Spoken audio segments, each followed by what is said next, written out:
பக்தி தான் வேணும். ஏன்னா மனுஷன்னா பக்தி தான் அதுக்கு அர்த்தம்.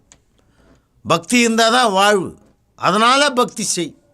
இன்னும் ரொம்ப பக்தியாளர்கள், கடவுள் பக்தர்கள், ரொம்ப பெரியவங்கள்லாம் ஒழுக்கங்கூட அவ்வளோ முக்கியம் இல்லை, பக்தி இருந்தால் போதும், ஒழுக்கத்தவறான காரியத்துக்கும் பரிகாரம் ஏற்பட்டுரும் பக்தியாக இருந்தால்.